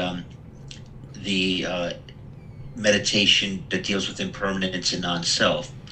Are these considered 4 separate meditations, or do they build upon one another? They are 4 separate meditations that you do separately. Breathing mindfulness meditation is a standalone meditation that you do. The way that I teach loving kindness meditation is you do some breathing mindfulness meditation leading into loving kindness and coming out, but those are separate aspects of meditation, and you see it as very separate things because you're working to accomplish very different things in each type of meditation. But as you're first learning, I suggest people to learn breathing mindfulness meditation for at least 4 weeks, that work on that first before they start doing something like loving kindness meditation. And then once you've got your breathing mindfulness meditation practice pretty well developed, minimum of 4 weeks, maybe longer, then you can start developing your loving kindness meditation the way I'm going to share with you. And then once you develop that for a while, then if you need those other specialized meditations, you might reach out after 3 months or so to a teacher to help you develop the other parts of your practice. Because initially you're going to be active in developing all aspects of the Eightfold Path, and that's going to take a while to do that. Meditation is part of that, but typically people aren't jumping right in to eliminate sexual cravings or eradicate the self or realize non-self very early in their practice. You need to first develop breathing mindfulness meditation and loving kindness meditation before you have what you need to move into the others. You used the word specialized for the last two meditations. If somebody was going along the path for an extended period of time and really got deep into the practice, would they most likely be doing the two specialized meditations, or are they actually specialized for specific people in specific situations? In other words, if I've been just a student, whether I had problems with sexual craving or not, and I've been studying with you for 5-10 years, and I'm really getting deep into the practice, would it still be recommended that I am familiar and utilize these other two meditations? I think it's helpful to know the meditations, to practice them, particularly if someone's planning to be a teacher, because they're going to need to share these meditations with their students at different times. But as an individual practitioner who maybe isn't interested in teaching, who isn't interested in sharing these teachings with anyone, they're just interested in getting to enlightenment for themselves, they may not need to know those other specialized meditations. It wouldn't hurt to understand them, particularly if you've got everything else pretty well sorted in your practice and you're like, all right, well, what else is there to learn? And you know you haven't yet learned those two specialized meditations, then sure, go ahead and get into it and learn them, because it's not going to hurt you to learn them, and it can only help deepen your wisdom around the path to enlightenment. Thank you, Teacher David. You're welcome. Tony has his hand raised, so let's go to him for his question, sir. Can you hear me okay, Teacher David? Sure can. Okay, good. I just had a little technical difficulty. Thank you. Thank you for, just wondering about opening my eyes when I'm meditating. What are your thoughts on that? The teaching is to keep the eyes closed, but to open your eyes a little bit or open your eyes. What are your thoughts on that, sir? Yeah, I, of course, have my eyes open during walking meditation, and also the one on sexual craving as well. The way that I teach it is with the eyes open. But with breathing mindfulness meditation, loving kindness meditation, and the meditation to realize non-self, I have the eyes closed because it really helps to go internal and really look inward. Whereas if you have the eyes open and there's lights or there's movement or things like this, the mind has a tendency to move off towards those other things. So I like to have the eyes closed, allowing me to go deeper internal into the mind, looking inward. Of course, there's some people who might choose to do this with their eyes open. You can develop it in both ways. I wouldn't necessarily say that somebody shouldn't use it with their eyes closed or with their eyes open, but I've found that having the eyes closed allows me to go deeper into the mind and really focus on the things that I need to focus on. Thank you, sir. You're welcome. On Zoom, Lindsay Reiner asks, is it acceptable to also focus on the movement of air into the chest and lungs, sir? Some people choose to focus on the abdomen and things like this. I've always focused on the breath and found that that's the best way. That's what the Buddha teaches as well, that to focus on the breath, the sound of the breath. The breath is right now. Oftentimes, the mind wants to be somewhere else, and even being on the abdomen or the chest, that's somewhere else. Whereas if you can just focus everything right here where it needs to be, focus on the sound of the breath or the sensation of air moving into the nose, this really keeps it focused and concentrated on a single object. That's what I found works best. The Buddha describes this in his teachings, to focus on the breath. And you'll find, I feel, the best progress if you focus on the sound of the breath or the sensation of air moving into the nose over the skin. Thank you, sir. You're welcome. It does not appear we have any more questions at this time.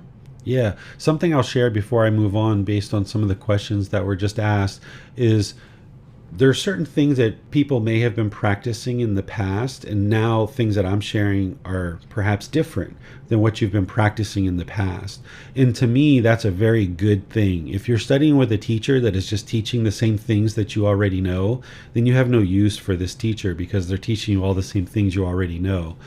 If your mind is currently unenlightened and you're experiencing discontentedness, then you know certain things that you currently are doing in your practice aren't 100% the truth. You haven't acquired what the Buddha calls final knowledge. This is someone who's attained enlightenment will have final knowledge. They will understand kind of the finality of what it takes to actually get to enlightenment. So there are certain things in your practice, if you're not enlightened, that you're going to have to get rid of and let go of. And then there are certain things that you're going to need to bring into your practice to evolve your practice and develop your practice further. So if you're studying with a teacher that is sharing things with you that is different than what you currently understand, that's a very good thing. You're just going to need to get to a point where you're willing to let go of certain things that you've been doing in the past. Try these new things that you haven't heard of before, or that you maybe haven't tried before. Do those for a consistent long-term period of time and see that it improves the condition of the mind and your practice. Whereas if we just hold on to things that we've done in the past and the mind is unwilling to try new things, then it's not going to be able to experience the progress and improvement that it could experience. So if you're used to meditating with your eyes open and you've never really tried it with your eyes closed, do it with your eyes closed for a consistent long-term period, not just once or twice, but for several weeks, and see what the improvement is. Whereas if you're used to the breathing on your chest or your abdomen, and that's what you're used to doing, then choose to let that go and just focus on the sound of the breath for a consistent long-term period of time and see the improvement for yourself. If you're used to listening to music or having candles or different things like this in your practice, letting that stuff go and just focusing on the body, the mind, and the breath, those are the only three things that you need during your meditation practice. So if we continue to hold on to these things from the past and we're unwilling to let go of them when we hear new things, then the mind can't evolve and progress. Because remember, the mind has craving or clinging. The unenlightened mind doesn't want to let go. It doesn't like impermanence. So certain things in our meditation practice, the mind is going to want to hold on to, and it's not going to want to let go. And if your teacher is sharing with you, okay, let go of music. The mind, when you first start, the first 2, 3, 4, 5 sessions that you're not meditating with music, the mind's not going to like this. Or if you're used to having your eyes open or focused on a different part of the body with the breath, your mind's not going to like it the first few sessions that you try to now introduce this impermanence. The mind's not going to like it. So if you just stay holding on to the things from the past, then you can't get to this new understanding and see that these things that the Buddha taught actually work better for you, perhaps. So just keep that in mind as you're evolving your meditation practice, that it needs to evolve, it needs to change, it needs to have impermanence. If you just stay stuck with the things that you have now and you aren't willing to adjust and improve, then the mind can't ever experience new wisdom to experience new progress in your practice. So keep that in mind as you are learning new things and things that I'm sharing with you that you may not have learned in the past. Let's now talk about loving kindness meditation. These are some more of the words of the Buddha around loving kindness meditation. He shares, develop meditation on loving kindness. For when you develop meditation on loving kindness, any ill will be abandoned. So this is the way a Buddha speaks. Very clear, very precise, very concise, right? He's not going to give you all these kind of random stories that you need to interpret and kind of figure out what is it that he really means, because then his teachings are open to interpretation and you may interpret them in a way that he didn't mean them. So with a Buddha's mind being fully, perfectly enlightened, They're not interested in fame or fortune. They're not interested in looking so smart. And Buddha has already eradicated the ego and any kind of arrogance or pride. They are experiencing this peaceful, calm, serene, and content mind with joy, and they're just interested in making their teachings as accessible to everybody as possible. So they're going to speak in a very straightforward, very common way. So that's what you're seeing here when he says, develop meditation on loving kindness, for when you develop meditation on loving kindness, any ill will be abandoned. Very simple, very straightforward. So the next question becomes, well, how do you do loving kindness meditation? Loving kindness meditation is taught in the world in many different ways. The teachings of what the Buddha actually taught as loving kindness meditation aren't in the original source teachings. Whatever he taught during his lifetime didn't make it until today, 2,500 years later. So we see that he did teach loving kindness meditation, and it's important, and he describes it right here and in other places about why it's important and what it actually does. But how he actually did loving kindness meditation isn't in the original source teachings of the Pali Canon. So what you do is you learn from a teacher who you feel has eradicated anger, hatred, ill will, and all these lesser versions, and you feel that, okay, this person has eradicated ill will from the mind, so whatever they're doing as loving kindness meditation must have worked. So by learning with somebody like that, then you can have confidence in what they're teaching is potentially the truth. But then you're not interested in believing what they share. You learn it, you reflect on it, and you practice it and see the truth for yourself. So the way that I teach loving kindness meditation is that you start with moving from chanting to breathing mindfulness meditation, and then you go into loving kindness meditation, where on the out breath, you repeat these affirmations of may I be peaceful on the out breath. And then you take in a nice gradual breath in through the nose. And then on the out breath, may I be safe. And then you take a nice gradual breath in again. And then once again on the out breath, may I be well. And on the out breath, may I be free of all discontentedness and the suffering it causes. You always start with I, because it's very difficult, near impossible, to have loving kindness for others if you don't have loving kindness for yourself.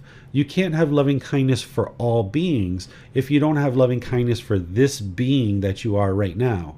So you start with I, and then you go through these successive rings based on your relationships, based on difficulties, based on challenges and struggles, people who you currently have hatred or anger for.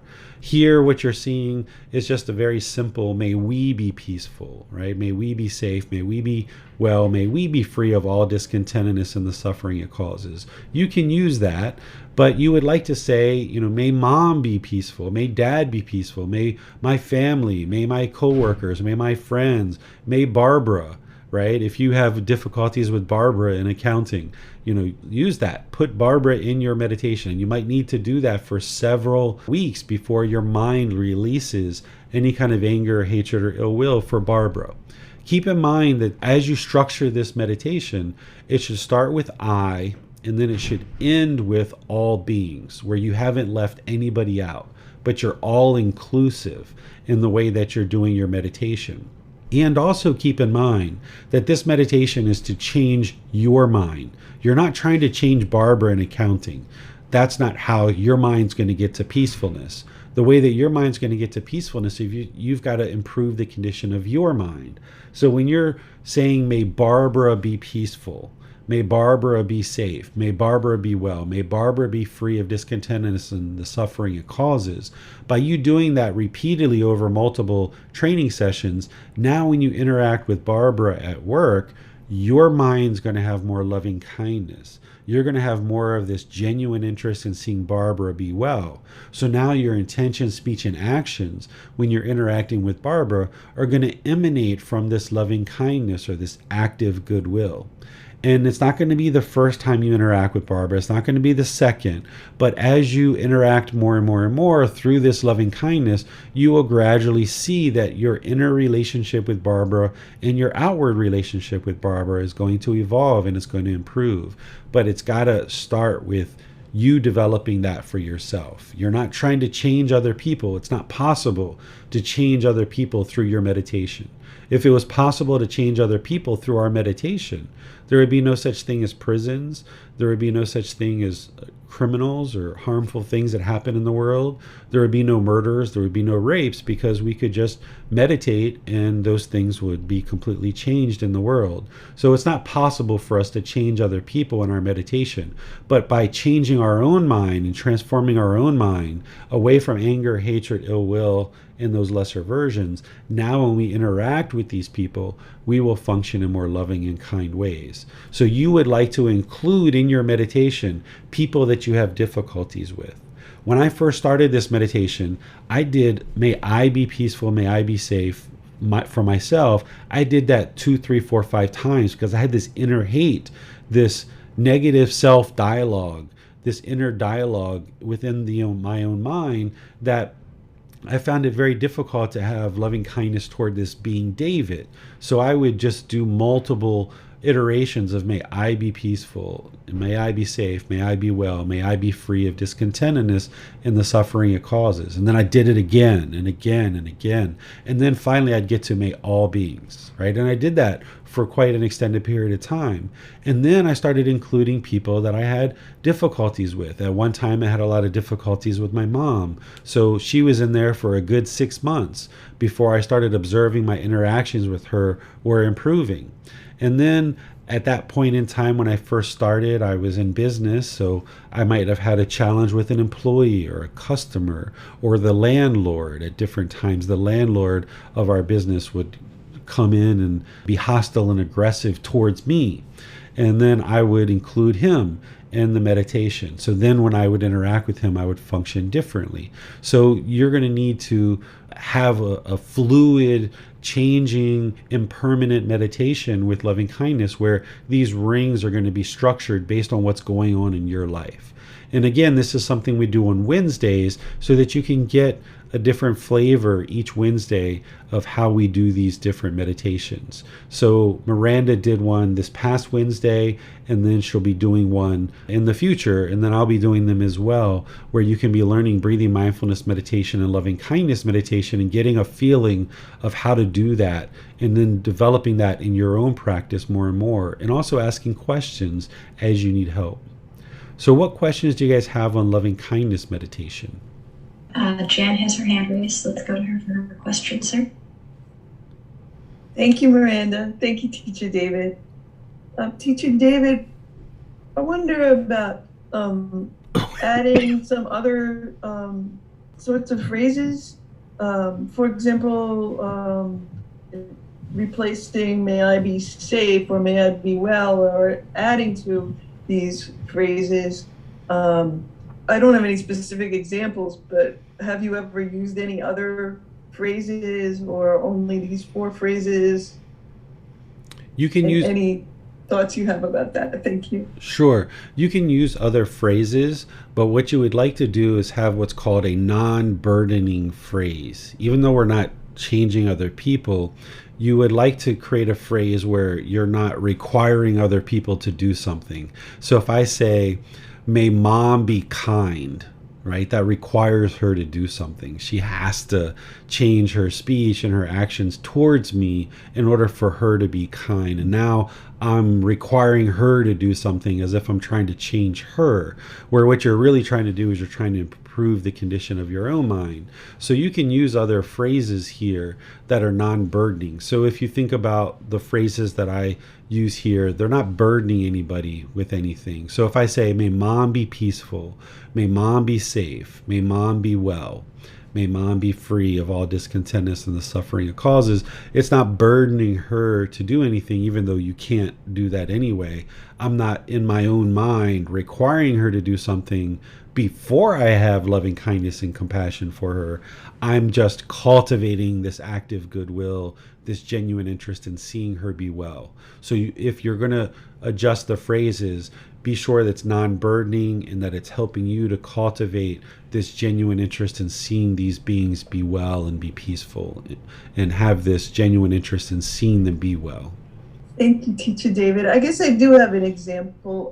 Would it be, for example, beneficial or not to think, may I cause no harm in the world? May I cause no harm. This requires you to do something, right? Mm-hmm. So there are other phrases that I've used before. I'm not recalling what they are right now, but there are other phrases that I've used. These are the 4 that worked the best, so that's why I teach these. But there are other phrases that you can use if you would like to come up with those, and you're always welcome to, ask questions in the classes or post in the Facebook group or send a private message or have personal guidance, and I can help you with those. But yeah, you can definitely customize this. Just you'd like to come up with non-burdening phrases. Thank you, teacher. You're welcome. On Zoom, Max Goldberg asks, what about may you be calm, sir?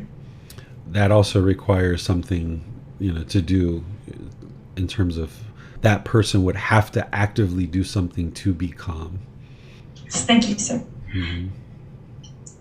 If someone is having a difficulty with a person and they're about to go into a room and interact with that person, could there be a quick 3 to 5 minute top-up session where we don't have to start with may I be peaceful, safe, well, free of discontentedness, and just simply focus on may this person be safe, be well, be peaceful, be free of discontentedness, to even just temporarily arise that loving kindness in the mind for that person that we're about to interact with, sir? Absolutely. If you're interacting with like an ex-spouse regularly, or you're getting ready to go in and sign some divorce papers or something like this, prior to the ex-spouse coming to your house to pick up the children, if you're having difficulties with them, or prior to going in to sign these divorce papers, perhaps that might be something you would like to do. Of course, if you're having difficulties with these people and challenged in your life, you would like them to be in your regular meditations, but also you can kind of top up the mind as well, because even if there's people that have been in your life 5, 10, 20 years ago, if the mind's still harboring anger, hatred, or ill will towards them, you're not going to be able to get to enlightenment because there's still that anger and hostility in there in the mind. So even if you're never going to see these people ever again, you're going to need to include them in your meditation. But if there are current people in your life that you're going to be seeing or seeing regularly, you would like to include them in your meditation, and you can do those top-up meditations that you're talking about there, Miranda. And then also with Max and Jan, I thought of one, taking something Jan said. You can say, may you be free of harm. Instead of may I not cause harm, you can say, may my neighbor be free of harm, right? This is like cultivating that genuine interest in seeing them be well. That would be a way to take that same sentiment and adjusting it. Yes, thank you, sir. Mm-hmm. Rudina has her hand raised, so let's go to her for her question, sir. Hi, Teacher David. So nice to see you again. All right. And Todd says hello. I don't know if you can. Yes, I heard Todd. Welcome, guys. Okay, nice to see you. So my question was a little bit during the loving kindness meditation. You mentioned like one of the parts is may let's say my mom be safe or someone else be safe. My problem I have in there, let's say when as you are doing the meditation and you were saying may mom be safe, let's say, like automatically you might think that you're concerned that they're not safe. Let's say they're traveling somewhere and whatever, you're concerned with their well-being as they're traveling, and you state that, then your mind kind of goes off into whatever, because now you have more of a concerning than, so you're bothered in a way during the meditation of them being, so how do you handle that? I guess cut it off, or how do you handle that part if you were to, now the safe turns into concern more than just, you understand what I mean? I understand. Yeah, there's no problems with having concerns. It's when the mind's worried that it's shaken up in discontent. So, for example, like now we're in New York. If my son walks out on the street, if the mind was worried about him getting hit by a car, now it's discontent. I'm overprotective. I'm grabbing him anytime he even looks towards the street to cross. Where when there's a concern, this is more of the middle way. So if we're on a really super busy street, I might reach out and hold his hand as we cross. I'm not worried about him getting hurt or getting hit, but I have a concern. I would like to see him be well and be safe. So you can practice concern in the middle way, and that would be the middle way. But when the mind is worried, that's where it now is shaken up and unwell. Thank you. So if it's worried and unwell, what do you do in that situation? Yeah, that's where when you're practicing the Eightfold Path, you have that mindfulness or awareness of mind. You see the mind is worried. Now you cut that off and let it go, realizing that it's your own craving, that I'm craving for my son to be safe when he's walking down the street. I'm yearning, I'm longing for it, where now the mind can't be calm and content. So where you see the mind is doing that, you restrain the mind, you pull it back, you cut it off and let it go, and bring the mind to the middle and say, let me just make some wise decisions to ensure he is safe, but I don't have to long and yearn for it. But I'm also not going to be indifferent and just be like, yeah, kid, walk wherever you want to walk, who cares, right? That would be the other side. So you're looking for that middle way where you're maybe, as we're walking down the sidewalk, I'm like, Bailan, look, there's all these cars, it's not the same like in Thailand, you're going to have to be a little bit more aware as you're walking. And he's like, yeah, I see that, Dad. I'm like, all right, good. I'm glad you see that. Let me hold your hand if, when we get to a busy street, are you okay with that? And he's like, yeah, I'm fine with that. So then, kind of help him with that. But there's not this longing and this yearning. There's not like, hey, get back here. What are you doing? Why are you so close to the sidewalk? Don't stand so close to the curb. There's not that kind of thing going on, where if there was craving, desire, attachment, there would be. So the goal would be to cut it off and let it go, but you also have to realize that early in practice, like you and Todd are first developing these teachings, you're not going to be able to easily do that. You're going to potentially see cravings, you're going to see desires, attachments, these mental longings that the mind wants the objects of its affection, and you're trying to cut it off, but you just can't because the mind isn't well trained enough. So that's why once you get accumulated enough breathing mindfulness meditation sessions, 6 months, a year into this, that's where it gets easier and easier for you to cut off and let go. So that's that right effort. So when you have the mindfulness and you're aware of the craving, desire, attachments, then you can apply the right effort to actually cut it off and let it go. And it will get easier to do that as you develop breathing mindfulness meditation more. Thank you. Mm-hmm.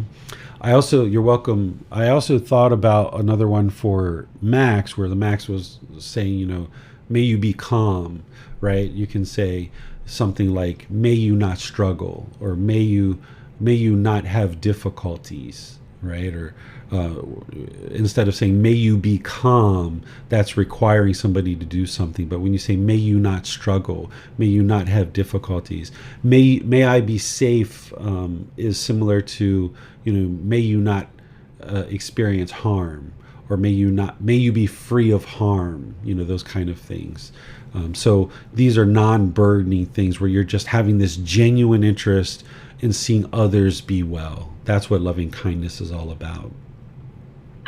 Rick has his hand raised. Let's go to him for his questions, sir. Teacher David, hi. I know people who have practiced or started to practice loving kindness meditation who have experienced severe trauma in their lives. And when they got to the part in the ring where they send loving kindness to somebody that may have harmed them in the past, they become flooded with really unpleasant emotions, and it really makes it hard for them to continue with the meditation. I was wondering if you had any suggestions or feedback on that. Yeah, this is actually part of the healing process, that what we do when we experience certain traumas, we put the dust under the carpet, and we keep putting the dust under the carpet, and then eventually it just builds up and builds up and builds up. And then when we do loving kindness meditation, it's like pulling the carpet back and all the dust is flying around in the room, and it feels uncomfortable.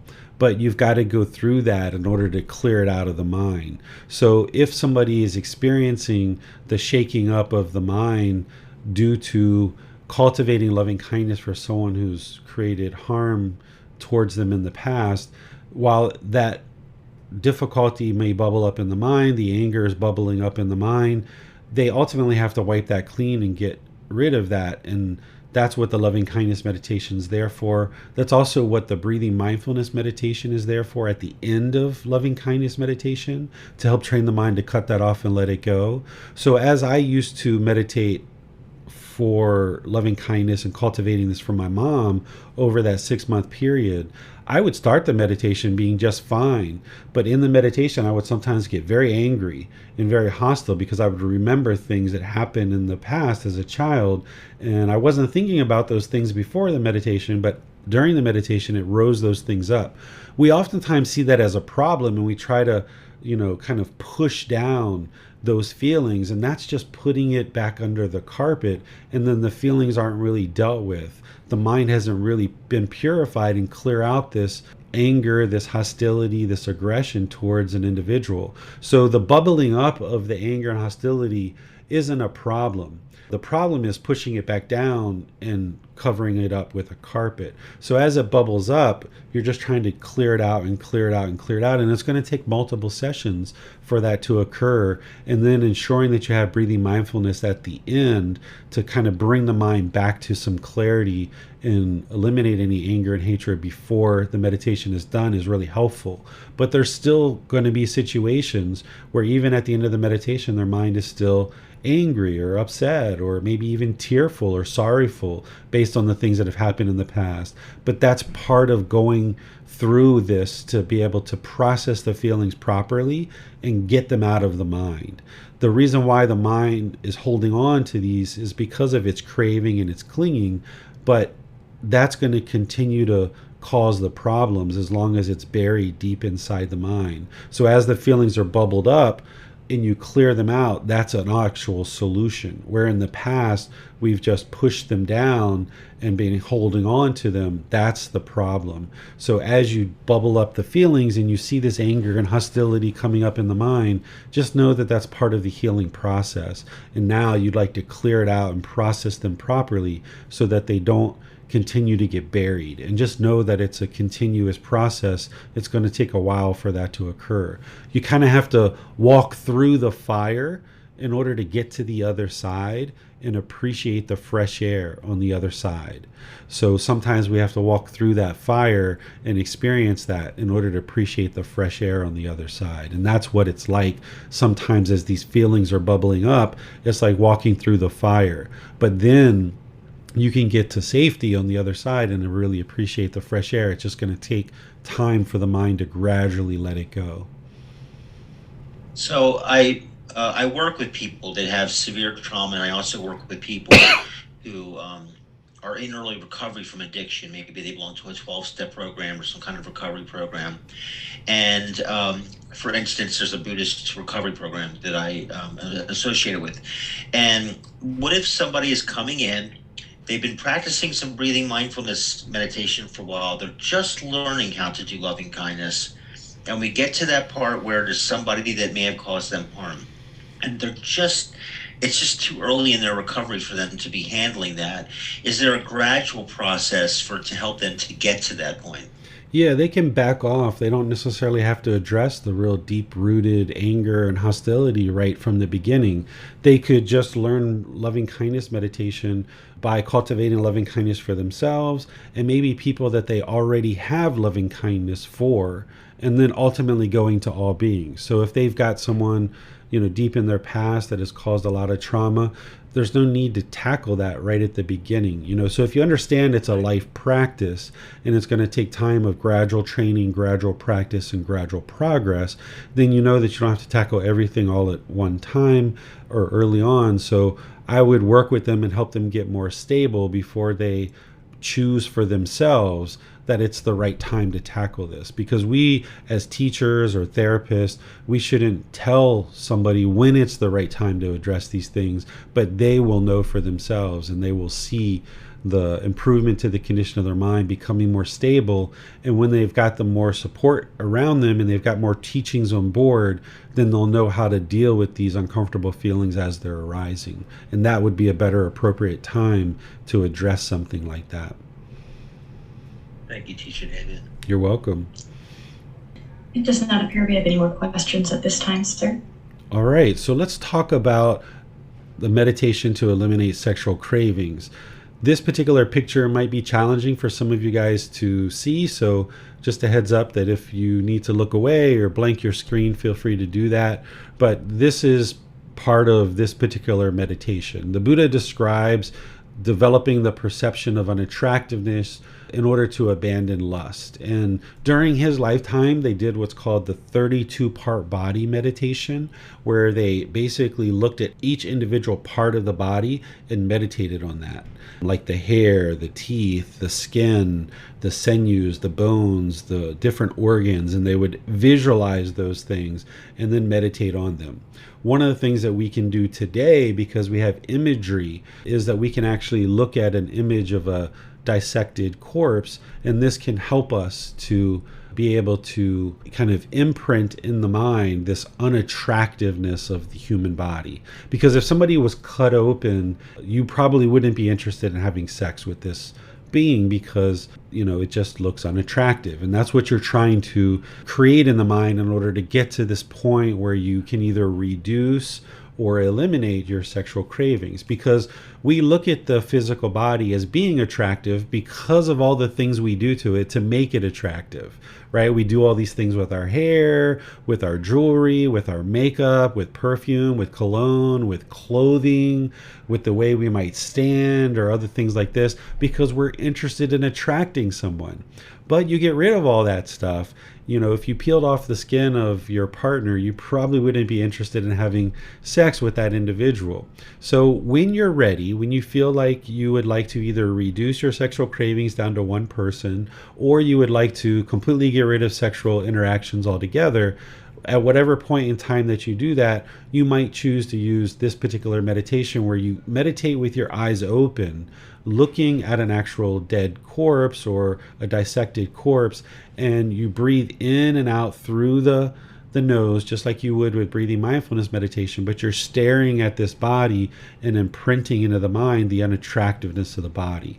Some people do this with an actual corpse. You can go to places where there's access to an actual dead corpse, like in temples in Thailand. They will have places where a dead body might be and kind of waiting to be cremated. And even here in America, there's places that you can pay to go to what's called an anatomy lab, where students will study the anatomy of the human body, and you can actually see the human body in different stages of dissection and autopsy and things like this.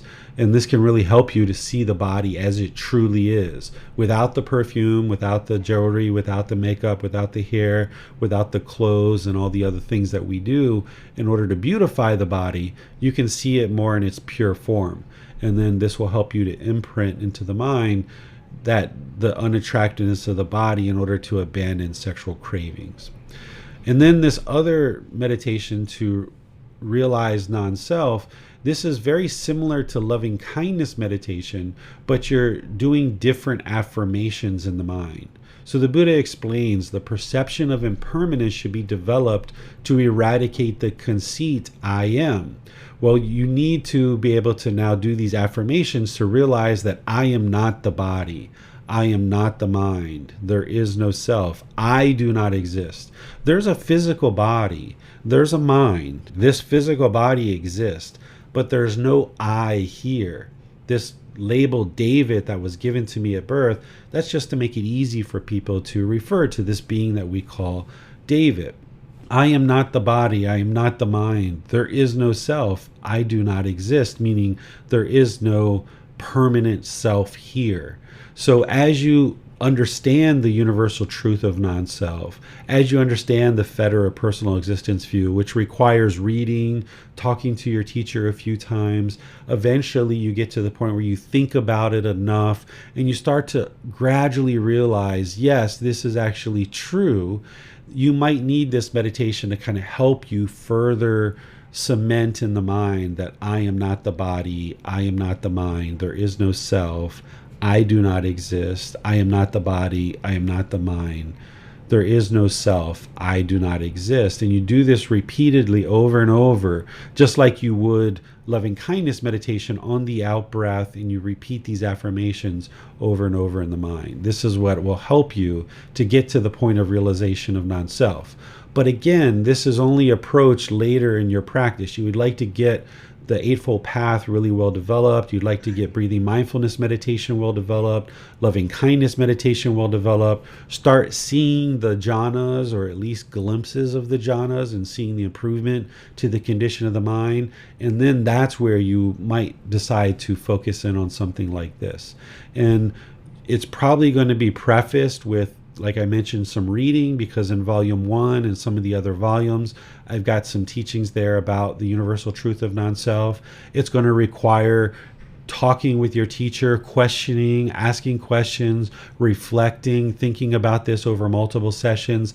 And then eventually you might get to the point where you decide to use this meditation to aid you in training the mind that there is no self, that there is no self, that you can eradicate the mind's false belief or misperception that there is a self. And this will help the mind to get to more peacefulness, because as long as you think that this body is who you are, when this body starts changing, or if somebody says something agreeable or disagreeable about the physical body, the mind's going to be shaken up and experience discontentedness.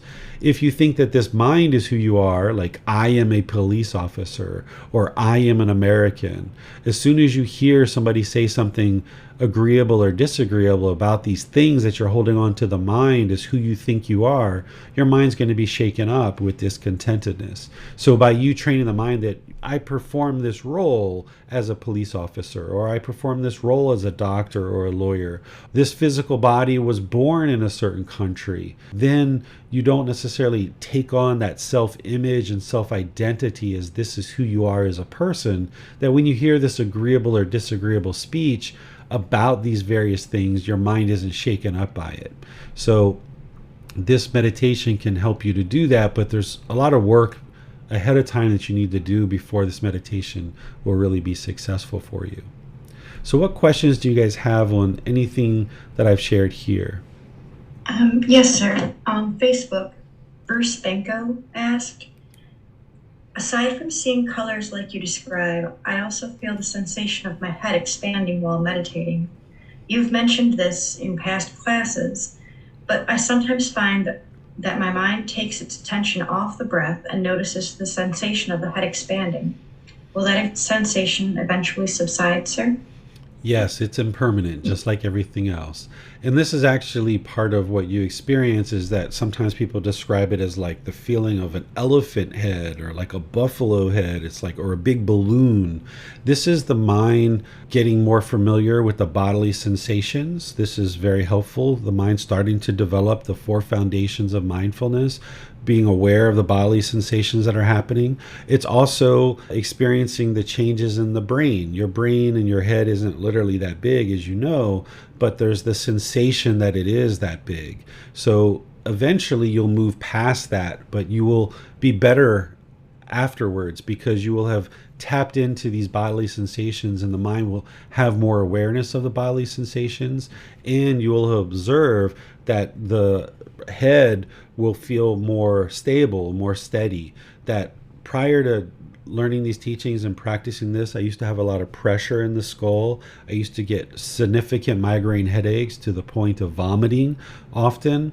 And then as these transformations are happening and you're purifying the mind and the changes are happening to the brain, which you're probably experiencing, and you're starting to feel that sensation, then once you get past that, there'll be more stability in the mind, and the brain will have made some nice shifts and nice changes, which will also bring some better improvements to the physical body as well. So this is completely normal, and you'll experience it and other people will too, but it is impermanent. Just keep meditating.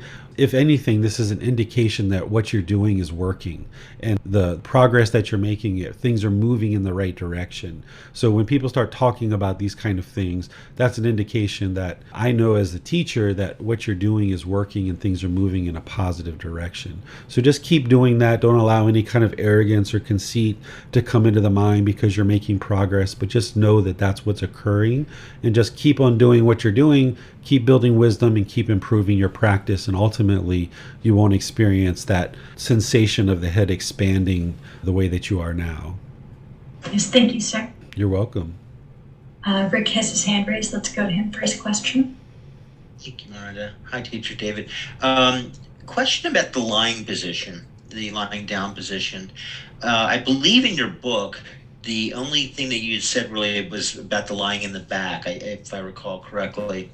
And the problem with lying on my back and trying to meditate is not only might I fall asleep, but also I tend to snore, so I'm not really getting enough oxygen.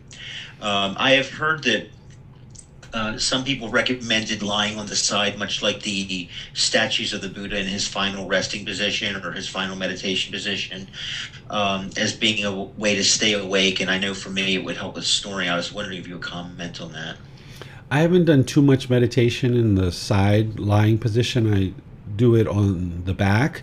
There are occasions where I have done some on the side. You can try it and see how it works for you, and if it's working, then wonderful. What you're doing with the mind is exactly the same, whether it's breathing mindfulness meditation or loving kindness meditation or meditation for eliminating sexual cravings or meditation to realize non-self.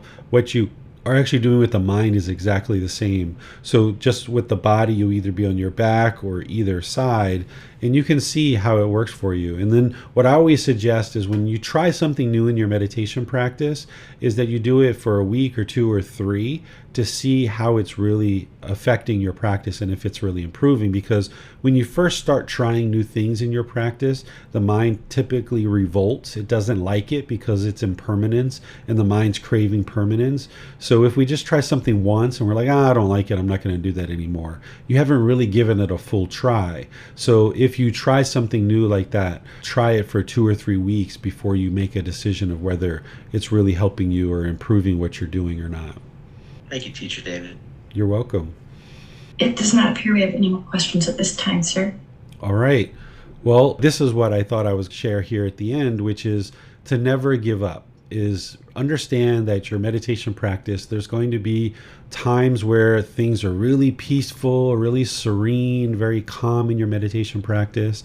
And there's going to be times where things are kind of shaken up and kind of a struggle and kind of difficult. And if your mind's craving that peacefulness that you experienced previously, when things are kind of adjusting and being shaken up in your meditation practice, you're going to feel like something's wrong or it's not as good as it used to be. Your meditation practice is impermanent, just like everything else. So like me traveling on the road like this, when I was in Arlington for 2.5 weeks and I was in one place, I was able to meditate consistently the same way that I was doing when I was in Thailand, and I was teaching a retreat there, so I was able to meditate even more because I was meditating with students. But now, since I've been to Legoland and Disney World and now New York, my meditation practice is bouncing around. I'm kind of not as consistent as I was when I was in Thailand in my normal life and also when I'm teaching. So understand that your meditation practice is going to be impermanent, but I know when I get back to Chiang Mai, I know that I'll be more consistent. I'll have my 2 or 3 meditations a day for 30 minutes or more, or like when I go to Egypt, I'm going to be teaching some more there, so I'll be able to do some more meditation. Your enlightenment is not going to be determined whether you meditate today or not, right? Your enlightenment is going to be determined that over a consistent long-term period, over 2 years, 3 years, 4 years, 5 years, 6 years, are you consistently working towards meditating 2 or 3 times a day for 30 minutes or more? And if you miss a day or two, what do you do next? Do you give up? Or do you just continue to apply effort and energy towards building up your practice? So I suggest that students never ever give up. You'll go through periods where there'll be struggles, there'll be difficulties, but that's all par for the course. That's normal. And that's why you have a community of other students to reach out to. You can come into Zoom early before classes. You can communicate in the Facebook group. You can reach out to message some of the other students in our community. You can reach out to me in all the different ways that I share. There's support for you here, but you've got to make the decision to never ever give up, because the only other option is to go back to being angry or being hostile or being bitter, and that's not a very good option. So if you never give up and you just realize, like, okay, you might go a few days without meditating, that's not the end of the world. You just get right back into it. There was a period of time where I went about 3.5 years without meditating. I don't suggest that for anybody. It was probably the most horrible time in my entire life, but there was that period of time where that happened. And then eventually I got back into learning and practicing the teachings of the Buddha. So these things can occur. I don't suggest you allow it to become 3.5 years or 3.5 weeks, but if you have 2 or 3 sessions per day and you miss 1 or 2 of those occasionally, that's normal, right? That's impermanence. But once you do miss those, what do? Do you keep going, developing your practice, or do you allow the mind to become complacent? Because the words of the Buddha here, he shares, meditate, monks, do not be complacent, lest you regret it later. This is my instruction to you. So if you haven't been meditating and you get angry and hostile and bitter, you're going to regret it later, right? Or if you become bored and lonely, you're going to regret it later. Or if you feel guilt or shame or fear at different times, you're going to regret that you weren't doing that work. So definitely build up your practice. Don't take kind of an indifferent approach to it. Like when you do miss meditation, don't become indifferent about it, but also don't crave and desire and yearn and long. Don't rush and hurry up to get home to meditate, right? You're not going to be interested in rushing and hurrying up to go meditate. That's the craving, desire, attachment. You'd like to find that middle way where you're gradually building up your practice, realizing you're going to miss some meditations here and there, and that's all normal, but then just continue to progress. Don't become complacent, and where you can meditate and you can build up your practice, do that. And in fact, I kind of knew that coming on this trip, I wouldn't be able to maintain a 2 or 3 meditation sessions per day. So prior to leaving Chiang Mai, I ramped up my meditation practice and got a whole lot more meditation in. And then during those 2.5 weeks in Arlington, when I first started traveling, I was getting a whole lot of meditation during that period of time as well. Because I knew over the period of time when I was taking Bailan to Legoland and Disney World and things like this, that I wouldn't be able to get as much meditation going. So that's where you can kind of compensate for these kind of things and realize that there's this bigger picture of 2, 3, 4, 5, 6 years of developing your life practice. It's not just about what happens today, right? So that's where you can train the mind to not have craving and yearning, and also not be indifferent, but choosing to not give up and not be complacent. So I'll just go ahead and open up to any residual remaining questions that you guys might have around meditation or anything else. You can put those into Facebook, YouTube, or Zoom, or you can raise your hand in Zoom and ask any questions that you like. It does not appear we have any more questions at this time, sir. All right. Well, I would like to thank all of you for joining for today's class. I apologize to those of you guys who tune in by live stream that the software wasn't able to allow me to switch the slides. But there's other classes that I've taught that are recorded in YouTube and Facebook that you can see the visual aids if you'd like to use those. I would like to thank those of you guys that ask questions. Thank the moderators for everything that you do to contribute to these classes. I appreciate all your help. In this Wednesday, we're going to be doing a breathing mindfulness meditation class where Miranda's going to be teaching that in Zoom. So you can tune in to do that. It's not going to be live streamed, but you can log into Zoom and learn with Miranda. And then next Sunday, we're going to be in chapter 12.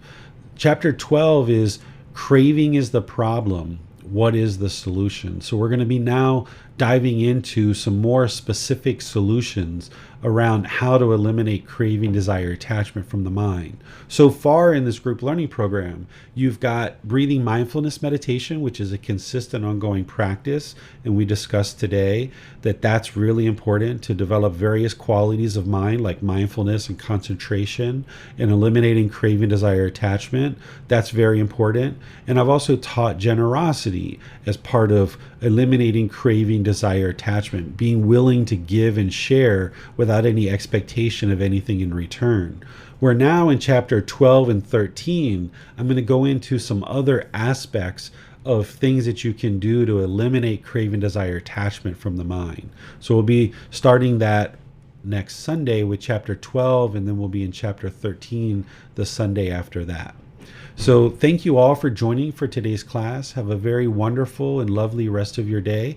We'll see you in a future class. Take care. Sawadee krap. Thank you for listening to this podcast. To provide support for this podcast, visit patreon.com/support Buddha. To access more teachings, visit buddhadailywisdom.com. There, you will discover a full range of courses, retreats, and online resources to assist you on the path to enlightenment. Remember to establish a daily, consistent meditation practice, along with learning and practicing these teachings. A well-developed meditation practice is the foundation in which to train the mind to attain enlightenment.